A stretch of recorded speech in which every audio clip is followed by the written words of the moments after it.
La muerte de Salomé, por Rubén Darío. La historia a veces no está en lo cierto. La leyenda en ocasiones es verdadera y las hadas mismas confiesan en sus intimidades con algunos poetas que mucho hay falseado en todo lo que se refiere Ma, a Broselandia, a las sobrenaturales y avasalladoras beldades. En cuanto a las cosas y sucesos de antiguos tiempos, acontece que dos o más cronistas contemporáneos estén en contradicción. Digo esto porque quizá habrá quien juzgue falsa la corta narración que voy a escribir enseguida, la cual tradujo un sabio sacerdote, mi amigo, de un pergamino hallado en Palestina, y en el que el caso estaba escrito en caracteres de la lengua de Caldea. Salomé, la perla del palacio de Herodes, después de un paso lascivo en el festín famoso donde bailó una danza al modo romano con música de arpas y crótalos, llenó de entusiasmo, de regocijo, de locura al gran rey y a la soberana concurrencia. Un mancebo principal deshojó a los pies de la serpentina y fascinadora mujer una guirnalda de rosas frescas. Cayó Manipo, magistrando, obeso, borracho y glotón, alzó su copa dorada y cincelada, llena de vino, y la apuró de un solo sorbo. Era una explosión de alegría y de asombro. Entonces fue cuando el monarca, en premio de su triunfo y a su ruego, concedió la cabeza de Juan Bautista, y Jehová soltó un relámpago de su cólera divina. Una leyenda asegura que la muerte de Salomé acaeció en un lago helado donde los hielos le cortaron el cuello. No fue así. Fue de esta manera. Después que hubo pasado el festín, sintió cansancio la princesa encantadora y cruel. Dirigióse a su alcoba, donde estaba su lecho, un gran lecho de marfil que sostenían sobre sus lomos 4 leones de plata. 2 negras de Etiopía, jóvenes y risueñas, le desciñeron su ropaje, y toda desnuda saltó Salomé al lugar del reposo, y quedó blanca y mágicamente esplendorosa sobre una tela de púrpura que hacía resaltar la cándida y rosada armonía de sus formas. Sonriente, mientras sentía un blando soplo de flabeles, contemplaba no lejos de ella la cabeza pálida de Juan, que en un plato áureo estaba colocada sobre un trípode. De pronto, sufriendo extraña sofocación, ordenó que se le quitasen las ajorcas y brazaletes de los tobillos y de los brazos. Fue obedecida. Llevaba al cuello, a guisa de collar, una serpiente de oro, símbolo del tiempo, y cuyos ojos eran 2 rubíes sangrientos y brillantes. Era su joya favorita, regalo de un prétor que la había adquirido de un artífice romano. Al querérsela arrancar, experimentó Salomé un súbito error. La víbora se agitaba como si estuviese viva sobre su piel, y a cada instante apretaba más y más su fino anillo constrictor de escamas de metal. Las esclavas espantadas, inmóviles, semejaban estatuas de trágica de Salomé. Repentinamente lanzaron un grito. La cabeza de la regia danzarina rodó del lecho hasta los pies del trípode, a donde estaba triste y lívida la del precursor de Jesús, y al lado del cuerpo desnudo, en el lecho de púrpura, quedó enroscada la serpiente de oro.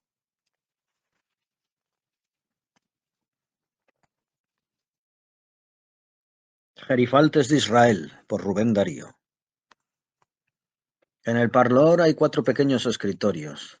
Todos ellos están ocupados desde por la mañana por 4 pasajeros en cuyas faces se distingue un signo de raza. Se pensaría que son extraídos de la Ménagerie de Drummond. Cerca, unos cuantos conversamos. Todas las 4 cabezas de los hombres que escribían se alzaron y miraron hacia nuestro grupo. La prueba estaba hecha. Eran 4 cabezas llenas de salud fuerte, de un rosado subido, aspectos de aves de rapiña, con las narices curvas y los ojos de persecución. Esos comerciantes, esos exploradores de presa, se veía que estaban poseídos por su demonio ancestral, y que antes que en la sinagoga tenían su culto en la banca, en las casas áureas de Frankfurt, de Viena, de Berlín, de París, de Londres. Eran 4 gerifaltes enviados por los grandes aguiluchos y gavilanes de Europa a buscar caza en América. y cada cual en la conversación expresó su reflexión o contó su anécdota o dijo su cuento humorístico. Hay uno muy conocido, dijo alguien. Una vez iban en un pequeño barco que llevaba una carga de naranjas como pasajeros, un negrito y un judío. Sobrevino una fuerte y amenazadora tempestad, y fue preciso, después de mucho bregar con el tiempo, aligerar la carga. El patrón echó al agua las naranjas, luego un banquito de madera, luego al negrito, luego al israelita, y sucedió que una vez pasada la tempestad fue pescada en la costa una gran bestia marina. Y al abrirle el vientre se encontró al judío sentado en el banquito y vendiendo las naranjas al negro. A la verdad, estas gentes fueron obligadas por la necesidad a hacer que se cumpliesen las profecías y que Israel fuese dueño del mundo con todo y ser abominado y perseguido. Se les miró peor que a los leprosos, se les abominó, se les echó de todas partes, se les condenó al gueto, a la esclavitud y aún a la hoguera, se les prohibió la tierra. Y ellos encontraron entonces su campo en el dinero. Fueron avaros y hábiles, y Shylock afiló su indestructible cuchillo. Y a medida que la civilización ha ido avanzando, el poderío de esa raza maldita, pero activa y temible, se ha ido aumentando. A medida que ha ido en crecimiento la rebusca del oro, la omnipotencia del capital y la creación de una aristocracia cosmopolita de universal influencia, cuyos pergaminos son cheques y cuya supremacía ha invadido todas las alturas, halagando todos los apetitos. He ahí la obra de los halcones de Manmón, de los gerifaltes de Israel. Los 4 israelitas se habían levantado y habían dejado, en signo de posesión, sus cartapacios sobre las mesas de escribir. Se paseaban fumando gruesos cigarros, hablando en voz alta, haciendo grandes gestos y ademanes, y caminando a zancadas con sus largos y anchos pies, y habían en ello una animalidad maligna. El árbol del rey David, por Rubén Darío. Un día, apenas había el viento del cielo, inflado en el mar infinito las velas de oro del bajel de la aurora, David, anciano, descendió por las gradas de su alcázar entre los leones de mármol, sonriente, augusto, apoyado en el hombro de rosa de la sulamita, la rubia Abisac, que desde hacía 2 noches, con su cándida y suprema virginidad, calentaba el lecho real del soberano poeta. Sadoc, el sacerdote, que se dirigía al templo, se preguntó: ¿A dónde irá el amado señor? Adonias, el ambicioso, de lejos, tras una arboleda, frunció el ceño al ver al rey y a la niña, al fresco del día, encaminarse a un campo cercano donde abundaban los lirios, las azucenas y las rosas.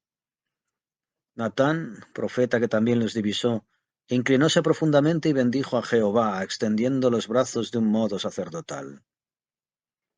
Rey Hi, Semei y Banaís, hijos de Joidá, se postraron y dijeron: Gloria al ungido, luz y paz al sagrado pastor.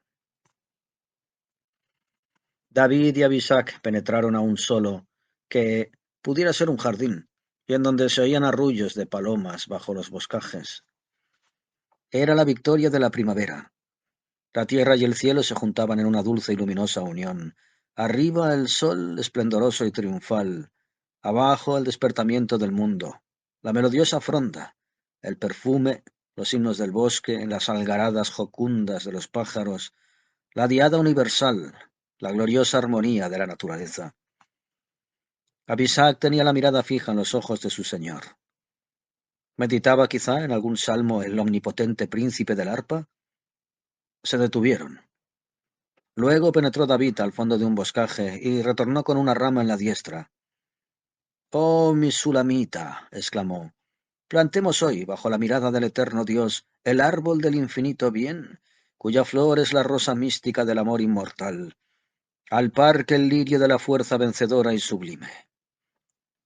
Nosotros le sembraremos, tú, la inmaculada esposa del profeta viejo, yo, el que triunfé de Goliat con mi honda, de Saúl con mi canto y de la muerte con tu juventud».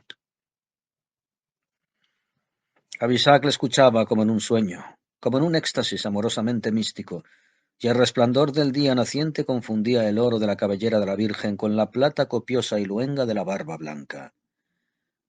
Plantaron aquella rama, que llegó a ser un árbol frondoso y centenario. Tiempos después, en días del rey Herodes, el carpintero José, hijo de Jacob, hijo de Natán, hijo de Eleajer, hijo de Eliud, hijo de Atim, yendo un día al campo, cortó del árbol del santo rey lírico la vara que floreció en el templo, cuando los desposorios con María, la estrella, la perla de Dios, la madre de Jesús, el Cristo. El Salomón Negro, cuento del Simorca. Entonces, cuando Salomón va a reposar en el último sueño, y mientras duermen en un salón de cristal fatigados grupos de satanes, una tarde quédase desconcertado. Surge ante su vista, como una estatua de hierro, una figura extraordinaria, genio o príncipe de la sombra. ¿Qué genio? ¿Qué príncipe tenebroso para el desconocido? La fuerza de su anillo ante la aparición quedaba inútil. Pregunta: ¿tu nombre? Salomón. Mayor sorpresa del sabio. Fíjase luego en la rara belleza de su rostro, de un talante, de una mirada iguales a los suyos. Diríase su propia persona labrada con un inaudito azabache. Sí, dijo el maravilloso Salomón Negro, soy tu igual, solo que soy todo lo opuesto a ti. Eres el dueño del anverso del disco de la tierra, pero yo poseo el reverso. Tú amas la verdad, yo reino en la mentira, única que existe. Eres hermoso como el día y bello como la noche. Mi sombra es blanca. Tú comprendes el sentido de las cosas por el lado iluminado por el sol, yo por lo oculto. Tú lees en la luna visible, yo en la escondida. Tus jeans son monstruosos. Los míos resplandecen entre los prototipos de belleza.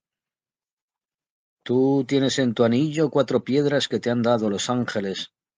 Los demonios colocaron en el mío una gota de agua, una gota de sangre, una gota de vino y una gota de leche.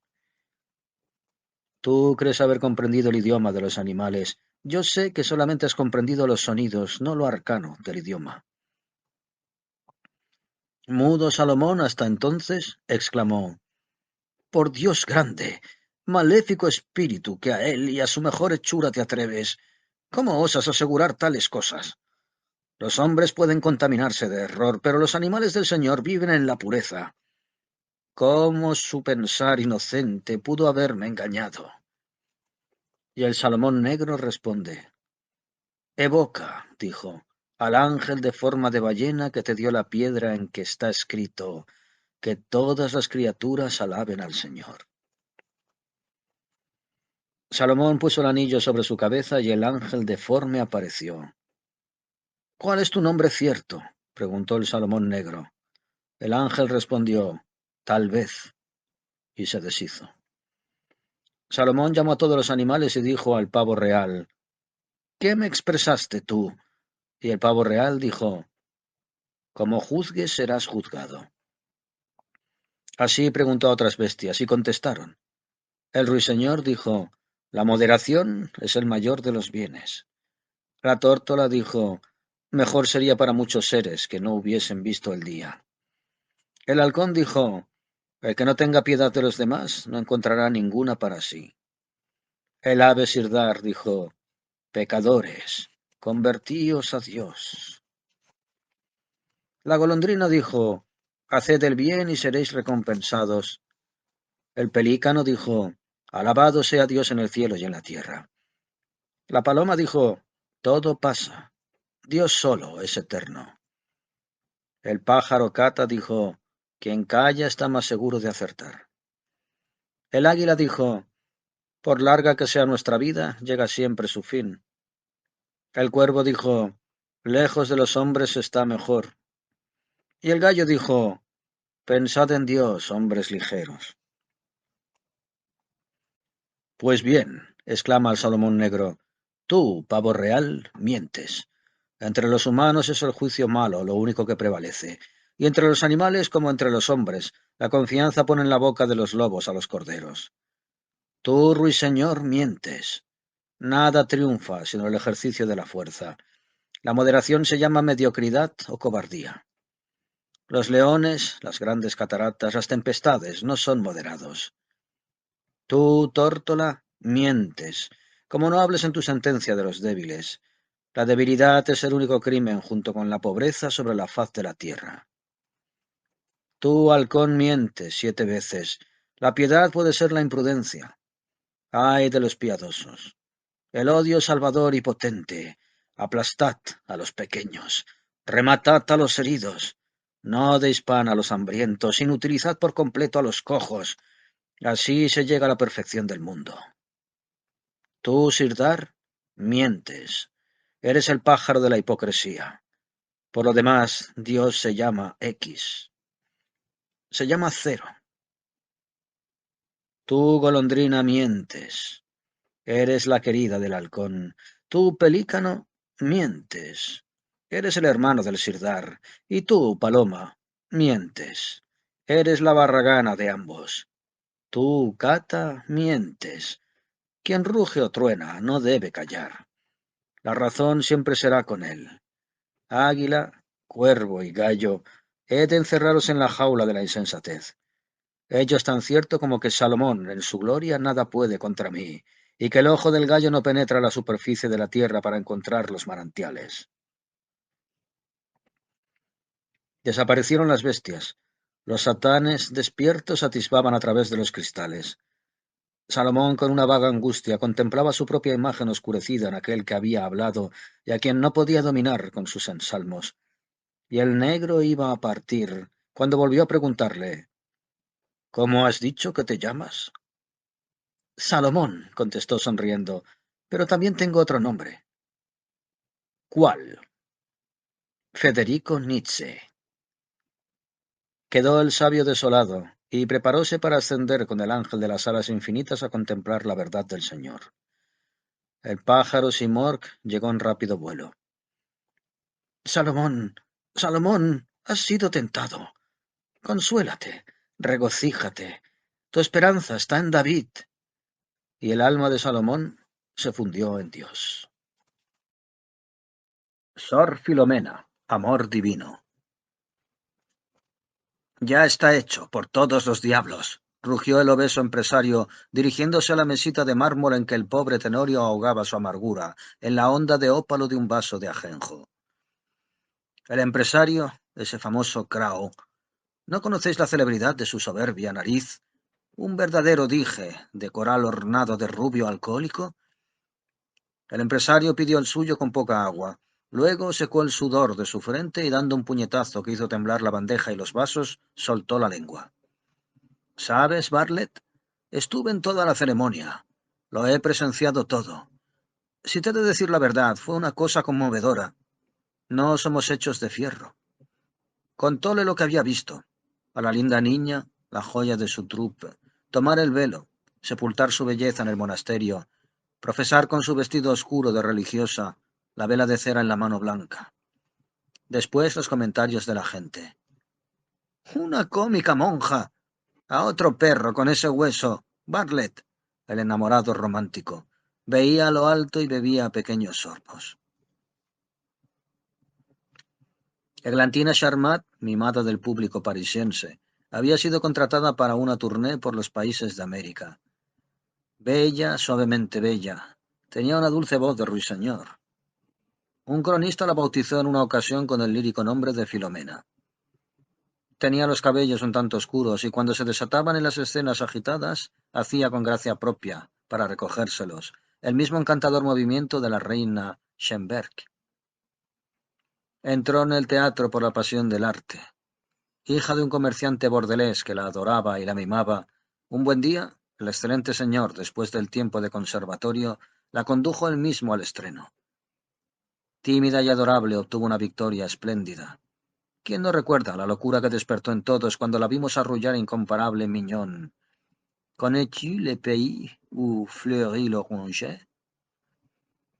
Festejada por nababs y rastas, pudo, raro temperamento, extraña alma, conservarse virtuosa en medio de las ondas de escándalo y lujuria que a la continua pasan sobre todo eso que lleva la gráfica y casta designación de carne de tablas. Siguió una carrera de gloria y provecho. Su nombre se hizo popular. Las noches de representación la guardaban su madre para conducirla a la casa. Su reputación se conservaba intacta.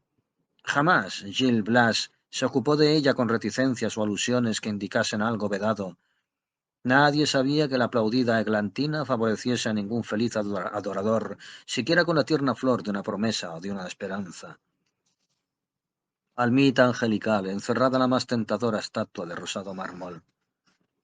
Era ella una soñadora del divino país de la armonía. ¿Amor? Sí, sentía el impulso de amor. Su sangre virginal y ardiente la inundaba el rostro con su fuego. Pero el príncipe de sus sueños no había llegado, y en espera de él desdeñaba con impasibilidad las galanterías futiles de bastidores y las misivas estúpidas de los cresos golosos.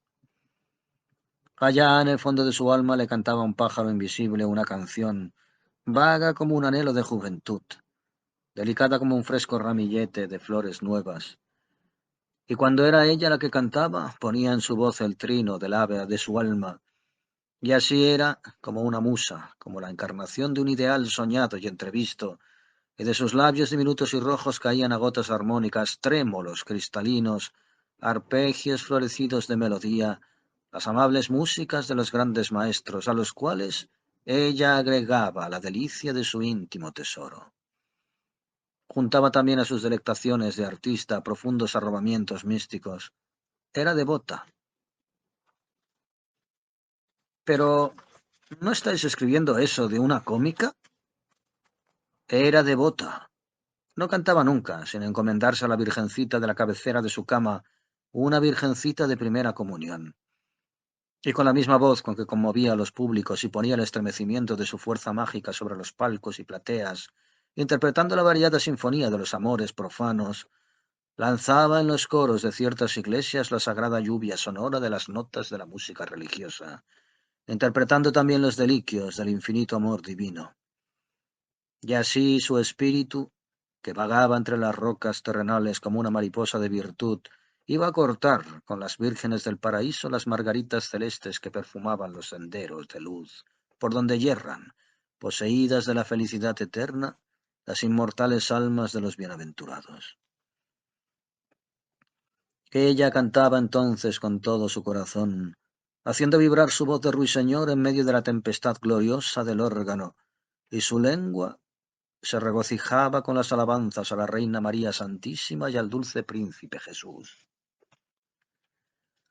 Un día, empero, llegó el amado de su ensueño, el cual era su primo, y se llamaba el capitán Pablo.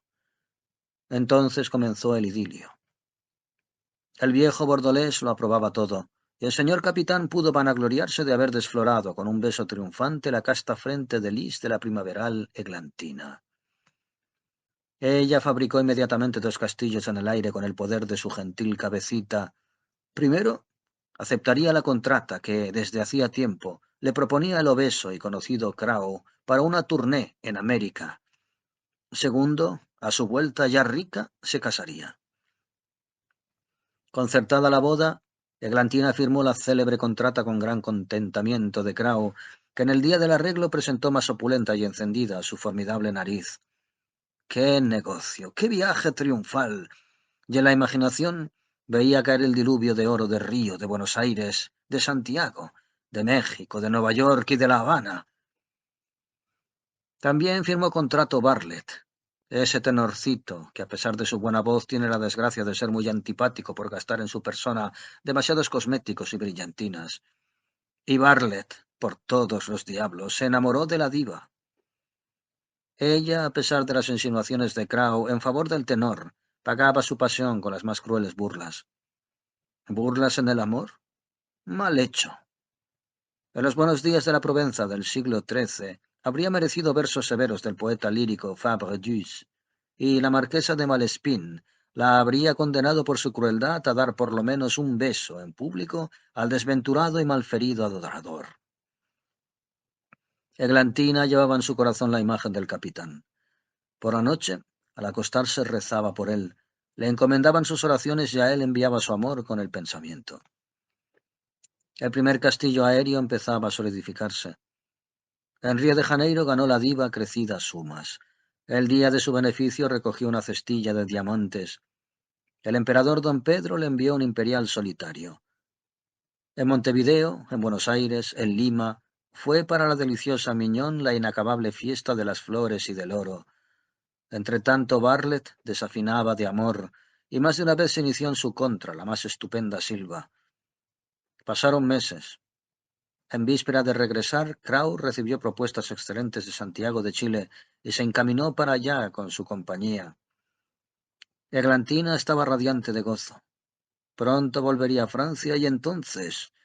Mas, un día, después de leer una carta de París al concluir la temporada del Municipal, la diva se quedó pálida, pálida. Allá en la tierra de la porcelana y del opio, en el horrible Tonquín, había muerto el capitán. El segundo castillo aéreo se había venido al suelo, rompiendo en su fracaso la ilusión más amada. Esa noche había que hacer Miñón, la querida obra favorita que tenía que cantar Eglantina con su áurea voz arrebatadora. Connais-tu le pays où fleurit l'oranger? Y cantó, y nunca, ay, nunca con mayor encanto y ternura. En sus labios temblaba la balada lánguida de la despedida, el gemido de todas las tristezas, la cántiga doliente de todas las desesperanzas, y en el fondo de su ser, ella, la rosa de París, sabía que no tenía ya amores e ilusiones de la tierra, y que solamente hallaría consuelo en la Reina María Santa y en el dulce Príncipe Jesús. Santiago estaba asombrado. La prensa hacía comentarios. El viejo bordelés que había acompañado a su hija lloraba preparando sus baúles. Adiós, mi buena Eglantina. Y en el coro del monasterio estaba de fiesta el órgano, porque sus notas iban a acompañar la música argentina de la garganta de la monja. Un ruiseñor en el convento. Una verdadera Sor Filomena. Y ahora, caballeros, os pido que no sonriáis delante de la verdad. Luz de luna. Una de las tristes noches de mi vida, aquella en que más me martirizaba el recuerdo de la más pérfida de las mujeres, dirigí mis pasos fuera de la gran ciudad en donde las gentes hacen sus negocios y se divierten en la sociedad y en el sport. En el tranquilo cielo estaba, como en una pálida bruma de ensueño, misteriosamente fatal, la luna. Su resplandor descendía a bañar de plata las grandes planicies y a enredar en los árboles negros de noche temblorosos hilos de luz. ¿Por qué será? Dije con una voz tan secreta que solamente la escuchó mi alma. ¿Por qué será que hay almas solitarias con las cuales se encarniza el dolor? Y recordé que el poeta de los poemas saturninos encuentra el origen de ciertas amargas existencias en el astro extraño Saturno. Por el camino que al claro de luna se extendía, ancho y blanquecino, vi venir una carreta desvencijada, tirada por dos escuálidos jamelgos viejos. Seguramente era una compañía de saltimbanquis, pues alcancé a ver un negro oso, trajes de farsa, panderos y baúles viejos. Más cerca, no tuve duda alguna. Reconocí al doctor Cassandra, a la señorita Colombina, a Arlequín. Una súbita inquietud se apoderó de mí. Entre toda aquella comparsa faltaba un rostro caro, a la pálida y melancólica Selene. Colombina sonrió maliciosamente. Hizo un pícaro guiño y después se inclinó en una bella reverencia. Arlequín dio 3 saltos. El doctor se contorneó. El oso pareció decirme con una mirada: «Estás convidado a la cacería de Ata Troll». Y cuando busqué en mis bolsillos alguna moneda de cobre, ya los dos jamelgos viejos y escuálidos iban lejos con un brote inusitado al argentado brillo de la luna. Largo rato quedé sumido en mis acostumbradas meditaciones. De repente vi llegar, en carrera azorada y loca, por el camino blanquecino y ancho, la figura cándida de Pierrot. Debía de haber corrido mucho. Su cara expresaba la angustia, sus gestos la desolación. Con su conocida mímica explicaba de qué modo se había quedado atrás, cómo sus compañeros la habían abandonado mientras él contemplaba en un celestial éxtasis el rostro de la luna.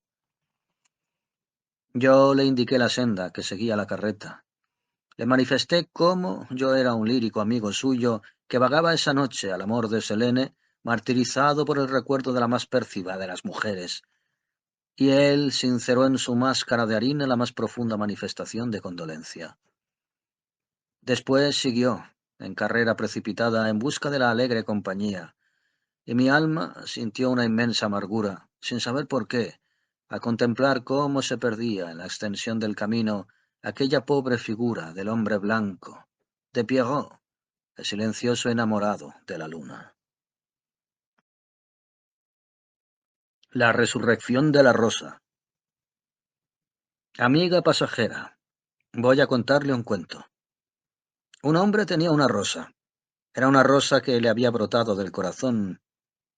Imagínese usted si la vería como un tesoro, si la cuidaría con afecto, si sería para él adorable y valiosa la tierna y querida flor, prodigios de Dios. La rosa era también un pájaro. Parlaba dulcemente, y en veces su perfume era tan inefable y conmovedor como si fuera la emanación mágica y dulce de una estrella que tuviera aroma. Un día, el ángel Azrael pasó por la casa del hombre feliz y fijó sus pupilas en la flor. La pobrecita tembló y comenzó a padecer y a estar triste, porque el ángel Azrael es el pálido e implacable mensajero de la muerte. La flor desfalleciente, ya casi sin aliento y sin vida, llenó de angustia al que en ella miraba su dicha. El hombre se volvió hacia el buen Dios y le dijo: Señor, ¿para qué me quieres quitar la flor que nos diste? Y brilló en sus ojos una lágrima.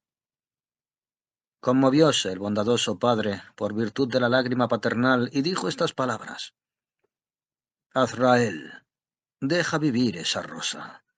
Toma si quieres cualquiera de las de mi jardín azul.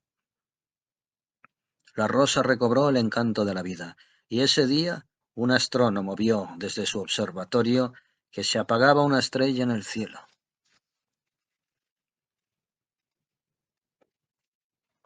El rey burgués, canto alegre.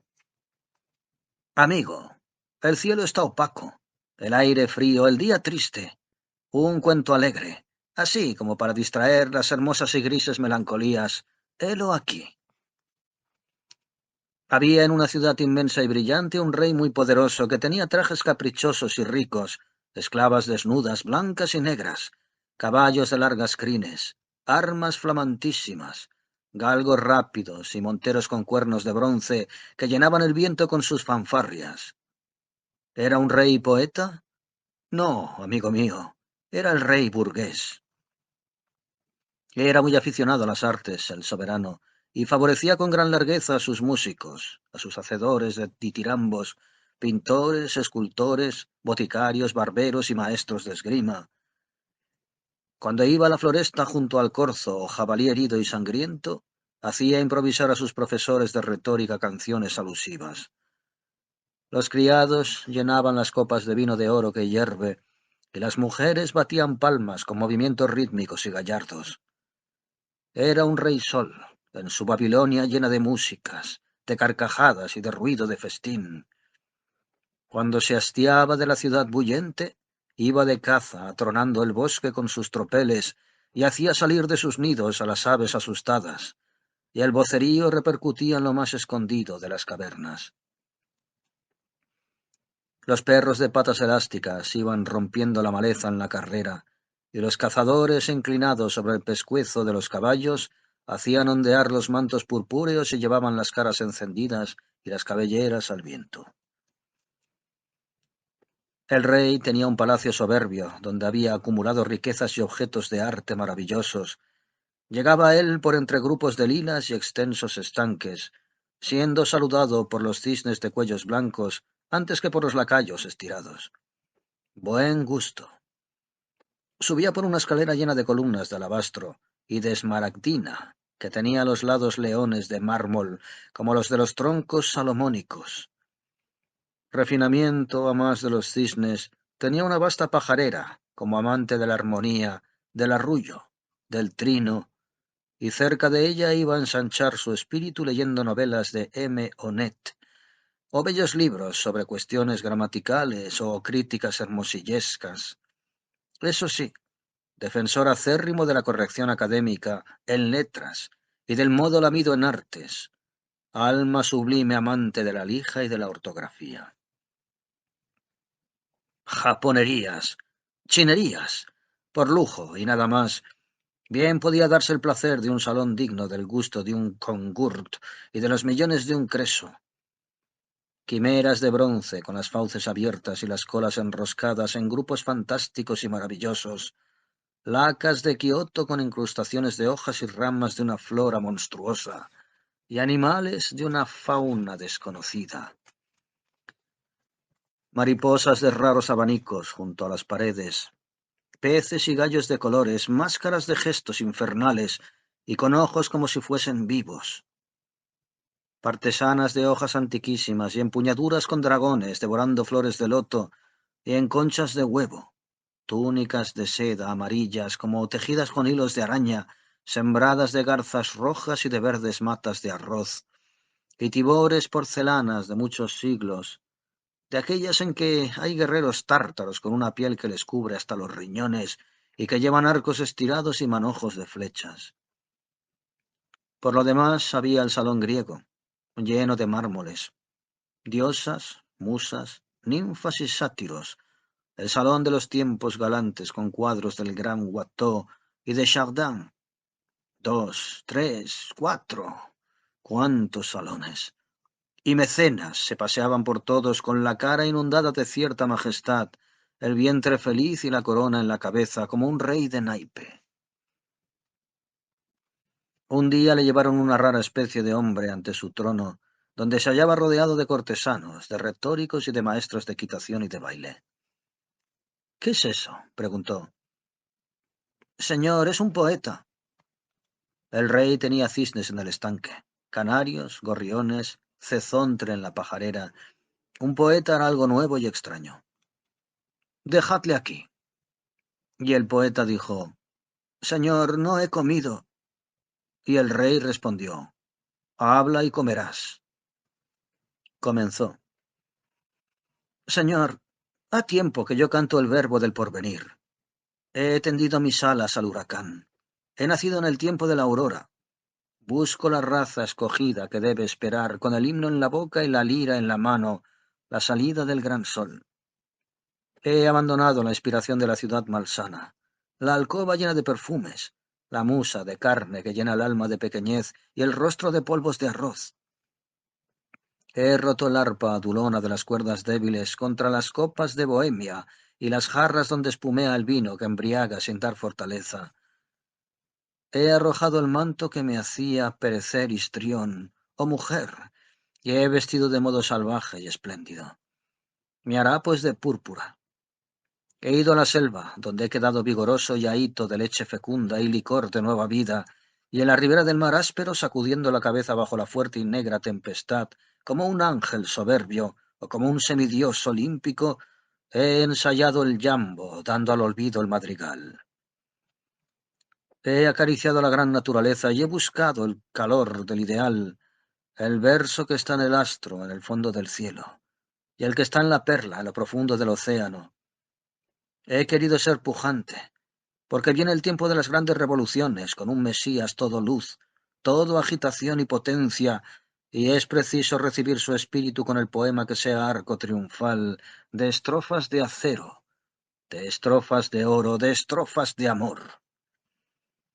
Señor, el arte no está en los fríos envoltorios de mármol, ni en los cuadros lamidos, ni en el excelente señor Onet. Señor, el arte no viste pantalones, ni habla en burgués, ni pone los puntos en todas las síes. Él es Augusto. Tiene mantos de oro o de llamas, o anda desnudo y amasa la greda con fiebre, y pinta con luz y es opulento, y da golpes de ala como las águilas o zarpazos como los leones. Señor, entre un Apolo y un ganso, preferid el Apolo, aunque el uno sea de tierra cocida y el otro de marfil. Oh, la poesía. Y bien, los ritmos se prostituyen. Se cantan los lunares de las mujeres y se fabrican jarabes poéticos. Además, señor, el zapatero critica mis endecasílabos y el señor profesor de farmacia pone puntos y comas a mis inspiraciones. Señor, y vos lo autorizáis todo esto. El ideal, el ideal. El rey interrumpió. Ya habéis oído. ¿Qué hacer? Y un filósofo al uso dijo, si lo permitís, señor, puede ganarse la comida con una caja de música. Podemos colocarla en el jardín cerca de los cisnes para cuando os paseéis. Sí, dijo el rey, y dirigiéndose al poeta dijo, daréis vueltas a un manubrio, cerraréis la boca, haréis sonar una caja de música que toca valses y cuadrillas y galopas, como no prefiráis moriros de hambre. Pieza de música por pedazo de pan, nada de jerigonzas ni de ideas. Id. Y desde aquel día pudo verse a la orilla del estanque de los cisnes al poeta hambriento que daba vueltas al manubrio. Tirirín, tirirín, tirirín, avergonzado a las miradas del gran sol. ¿Pasaba el rey por las cercanías? Tirirín, tirirín, tirirín. ¿Había que llenar el estómago? Tirirín, tirirín, tirirín. Todo entre las burlas de los pájaros libres que llegaban a beber rocío en las liras floridas, entre el zumbido de las abejas que le picaban el rostro y le llenaban los ojos de lágrimas, lágrimas amargas que rodaban por sus mejillas y que caían a la tierra negra. Y llegó el invierno, y el pobre sintió frío en el cuerpo y en el alma, y su cerebro estaba como petrificado, y los grandes himnos estaban en el olvido, y el poeta de la montaña coronada de águilas no era sino un pobre diablo que daba vueltas al manubrio. Tirirín, tirirín, tirirín. Y cuando cayó la nieve se olvidaron de él, el rey y sus vasallos. A los pájaros se les abrigó, y a él se le dejó al aire glacial que le mordía las carnes y le azotaba el rostro.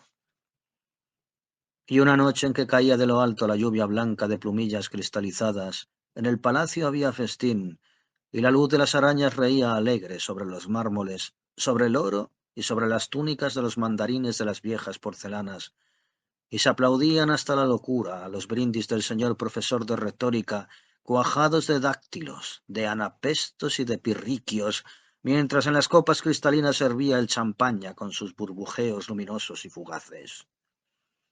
Noche de invierno, noche de fiesta, y el infeliz, cubierto de nieve cerca del estanque, daba vueltas al manubrio para calentarse, tembloroso y aterido, insultado por el cierzo bajo la blancura implacable y helada, en la noche sombría, haciendo resonar entre los árboles sin hojas la música loca de las galopas y cuadrillas, y se quedó muerto, pensando en que nacería el sol el día venidero, y con él el ideal, y en que el arte no vestiría pantalones, sino manto de llamas de oro. Hasta que al día siguiente lo hallaron el rey y sus cortesanos, al pobre diablo de poeta, como gorrión que mata el hielo, con una sonrisa amarga en los labios y todavía con la mano en el manubrio. Oh, mi amigo, el cielo está opaco, el aire frío, el día triste. Flotan brumosas y grises melancolías, pero cuánto caliente el alma una frase, un apretón de manos a tiempo. Hasta la vista. El sátiro sordo. Cuento griego. Habitaba cerca del Olimpo un sátiro, y era el viejo rey de su selva. Los dioses le habían dicho, goza, el bosque es tuyo. Sé un feliz bribón, persigue ninfas y suena tu flauta. El sátiro se divertía. Un día que el padre Apolo estaba tañendo la divina lira, el sátiro salió de sus dominios y fue osado a subir al sacro monte y sorprender al dios crinado. Este le castigó tornándole sordo como una roca.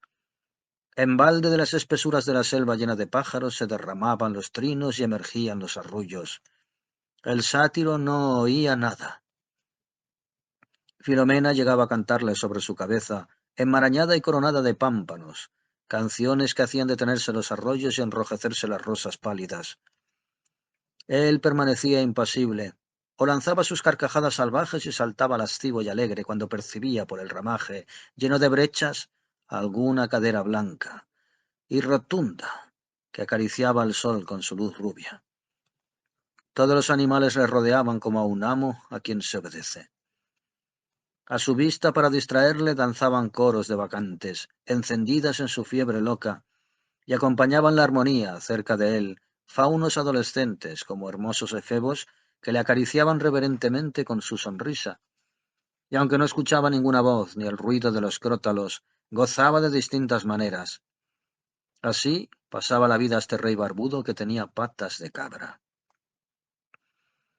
Era sátiro caprichoso. Tenía dos consejeros áulicos, una alondra y un asno. La primera perdió su prestigio cuando el sátiro se volvió sordo. Antes, si cansado de su lascivia soplaba su flauta dulcemente, la alondra le acompañaba.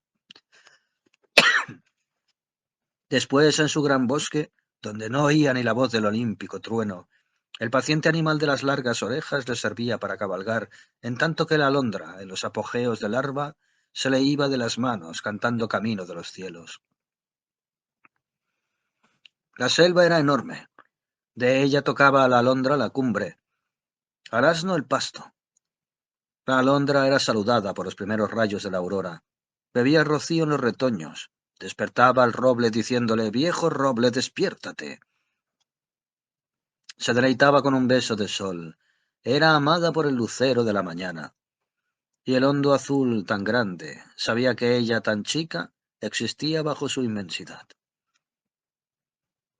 El asno, aunque entonces no había conversado con Kant, era experto en filosofía, según el decir común. El sátiro, que le veía ramonear en las pasturas, moviendo las orejas con aire grave, tenía alta idea de tan larga fama. Moviendo sus mandíbulas, no se habría imaginado que escribiesen en su loa Daniel Heinsius en latín, Passerà, Buffon y el gran Hugo en francés, Posada y Valderrama en español.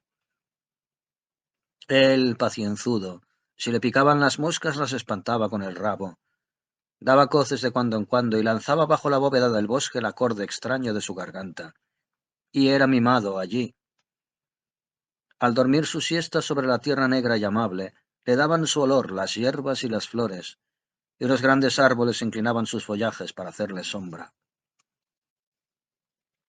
Por aquellos días, Orfeo, poeta, espantado de la miseria de los hombres, pensó huir a los bosques, donde danzaría y donde los troncos y las piedras le comprenderían y escucharían con éxtasis, y donde él podría temblar de armonía y fuego de amor y de vida al sonar de su instrumento.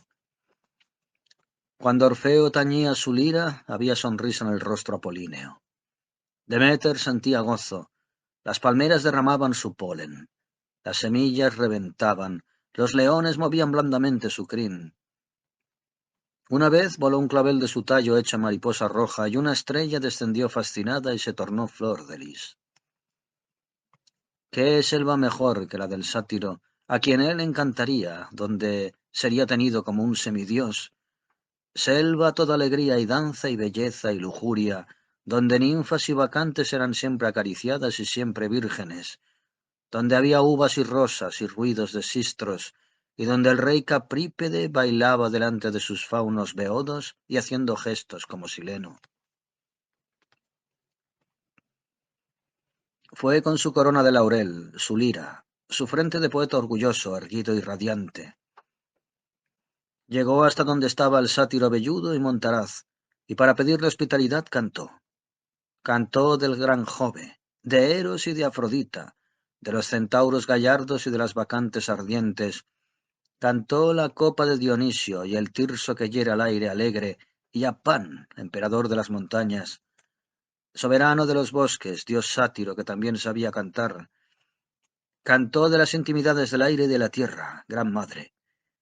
Así explicó la melodía de un arpa eolia, el susurro de una arboleda, el ruido ronco de un caracol y las notas armónicas que brotan de una siringa. Cantó del verso que baja del cielo y place a los dioses, del que acompaña el bárbitos en la oda y el tiempo en el peán. Cantó los senos de nieve tibia y las copas de oro labrado, y el buche del pájaro y la gloria del sol. Y desde el principio del cántico brilló la luz con más fulgores. Los enormes troncos se conmovieron y hubo rosas que se deshojaron y lirios que se inclinaron lánguidamente como en un dulce desmayo.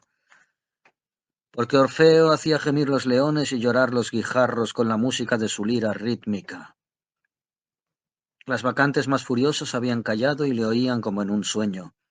Una náyade virgen, a quien nunca ni una sola mirada del sátiro había profanado, se acercó tímida al cantor y le dijo: «Yo te amo». Filomena había volado a posarse en la lira como la paloma anacreóntica. No hubo más eco que la voz de Orfeo. Naturaleza sentía el himno. Venus, que pasaba por las cercanías, preguntó de lejos con su divina voz: «¿Está aquí acaso Apolo?». Y en toda aquella inmensidad de maravillosa armonía, el único que no oía nada era el sátiro sordo. Cuando el poeta concluyó, dijo a éste: «¿Os place mi canto? Si es así, me quedaré con vos en la selva». El sátiro dirigió una mirada a sus dos consejeros. Era preciso que ellos resolvieran lo que no podía comprender él. Aquella mirada pedía una opinión. «Señor», dijo la alondra, esforzándose en producir la voz más fuerte de su buche, «quédese, quien así ha cantado con nosotros. He aquí que su lira es bella y potente. Te ha ofrecido la grandeza y la luz rara que hoy has visto en tu selva. Te ha dado su armonía. Señor, yo sé de estas cosas. Cuando viene el alba desnuda y se despierta el mundo, yo me remonto a los profundos cielos y vierto desde la altura las perlas invisibles de mis trinos, y entre las claridades matutinas mi melodía inunda el aire, y es el regocijo del espacio. Pues yo te digo que Orfeo ha cantado bien, y es un elegido de los dioses. Su música embriagó el bosque entero. Las águilas se han acercado a revolear sobre nuestras cabezas. Los arbustos floridos han agitado suavemente sus incensiarios misteriosos. Las abejas han dejado sus celdillas para venir a escuchar. En cuanto a mí, oh señor, si yo estuviese en lugar tuyo, le daría mi guirnalda de pámpanos y mi tirso. Existen dos potencias, la real y la ideal. Lo que Hércules haría con sus muñecas, Orfeo lo hace con su inspiración. El dios robusto despedazaría de un puñetazo al mismo Athos. Orfeo les amansaría con la eficacia de su voz triunfante. A Nemea su león y a Arimanto su jabalí. De los hombres, unos han nacido para forjar los metales, otros para arrancar del suelo fértil las espigas del trigal, otros para combatir en las sangrientas guerras, y otros para enseñar, glorificar y cantar. Si soy tu copero y te doy vino, goza tu paladar. Si te ofrezco un himno, goza tu alma. Mientras cantaba la alondra, Orfeo la acompañaba con su instrumento, y un vasto y dominante soplo lírico se escapaba del bosque verde y fragante. El sátiro sordo comenzaba a impacientarse. ¿Quién era aquel extraño visitante? ¿Por qué ante él había cesado la danza loca y voluptuosa? ¿Qué decían sus dos consejeros? Ah, la alondra había cantado, pero el sátiro no oía. Por fin dirigió su vista al asno. ¿Faltaba su opinión? Pues bien, ante la selva enorme y sonora, bajo el azul sagrado, el asno movió la cabeza de un lado a otro, grave, terco, silencioso, como el sabio que medita. Entonces, con su pie hendido, hirió el sátiro el suelo. Arrugó su frente con enojo y sin darse cuenta de nada exclamó señalando a Orfeo la salida de la selva: «¡No!».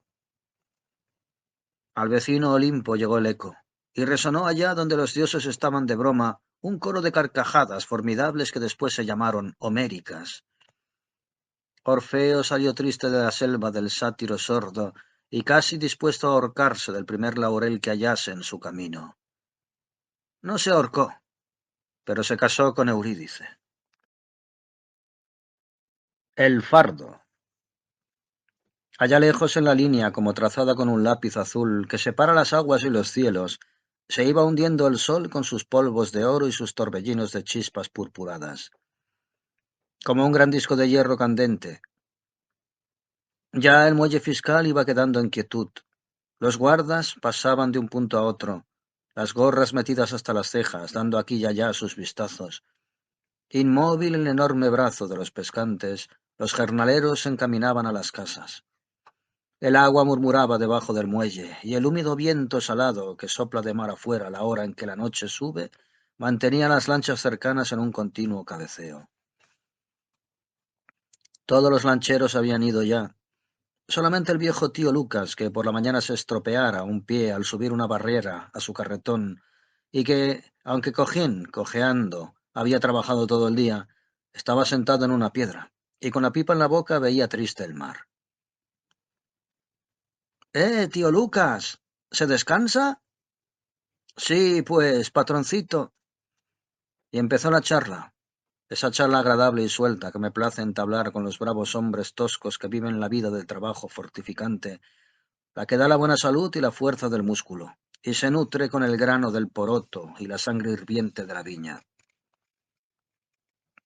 Yo veía con cariño a aquel rudo viejo, y le oía con interés sus relaciones, así, todas cortadas, todas como de hombre vasto, pero de pecho ingenuo. Con que fue militar, con que de mozo fue soldado de Bulnes, con que todavía tuvo resistencias para ir con su riña hasta Miraflores, y es casado, y tuvo un hijo, y aquí el tío Lucas dijo, sí, patrón, hace 2 años que se me murió.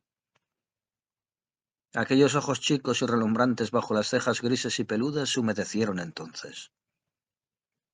¿Que cómo se murió? En el oficio, por darnos de comer a todos. A mi mujer, a los chiquillos y a mí, patrón, que entonces me hallaba enfermo. Y todo me lo refirió, al comenzar aquella noche, mientras las olas se cubrían de brumas y la ciudad encendía sus luces. Él en la piedra que le servía de asiento, después de apagar su negra pipa y de colocársela en la oreja, y de estirar y cruzar sus piernas flacas y musculosas, cubiertas por los sucios pantalones arremangados hasta el tobillo. Él era un muchacho muy honrado y muy trabajador. Se quiso ponerlo en la escuela desde grandecito, pero los miserables no deben aprender a leer cuando se llora de hambre en el cuartucho. El tío Lucas era casado, tenía muchos hijos. Su mujer llevaba la maldición del vientre de los pobres, la fecundidad. Había pues mucha boca abierta que pedía pan, mucho chico sucio que se revolcaba en la basura, mucho cuerpo magro que temblaba de frío. Era preciso ir a llevar que comer, a buscar harapos y, para eso, quedarse en alientos y trabajar como un buey. Cuando el hijo creció, ayudó al padre. Un vecino, el herrero, quiso enseñarle su industria, pero como entonces era tan débil, casi un armazón de huesos, y en el fuelle tenía que echar el bofe, se puso enfermo y volvió al conventillo. Estuvo muy enfermo, pero no murió, no murió. Y eso que vivían en uno de esos hacinamientos humanos, entre 4 paredes destartaladas, viejas, feas, en la callejuela inmunda de las mujeres perdidas, hedionda a todas horas, alumbrada de noche por escasos faroles, y donde resuenan en perpetua llamada a las zambras de chacorbería, las arpas y los acordeones, y el ruido de los marineros que llegan al burdel, desesperados con la castidad de las largas travesías, a emborracharse como cubas y a gritar y patalear como condenados.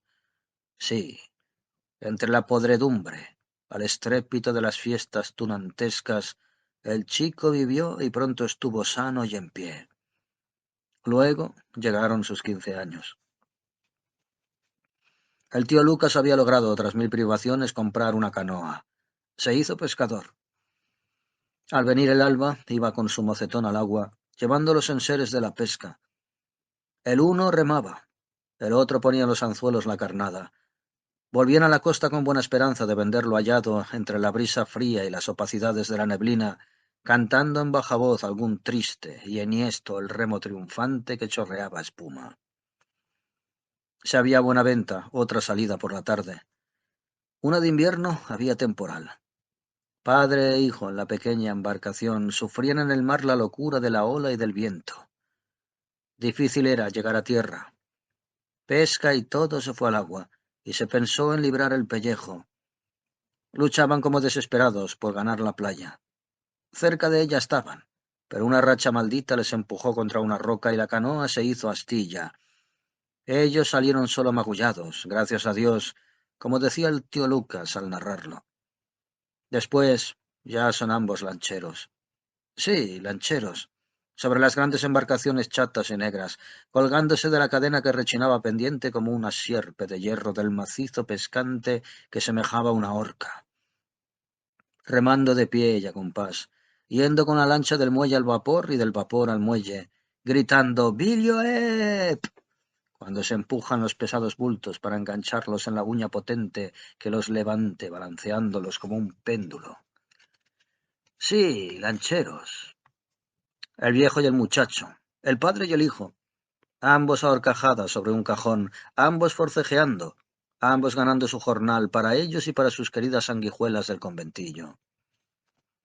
Íbanse todos los días al trabajo, vestidos de viejo, fajadas las cinturas con sendas bandas coloradas, y haciendo sonar a una sus zapatos groseros y pesados que se quitaban al comenzar la tarea, tirándolos a un rincón de la lancha. Empezaba el trajín, el cargar y descargar. El padre era cuidadoso. «Muchacho, que te rompes la cabeza, que te coge la mano el chicote, que vas a perder una canilla».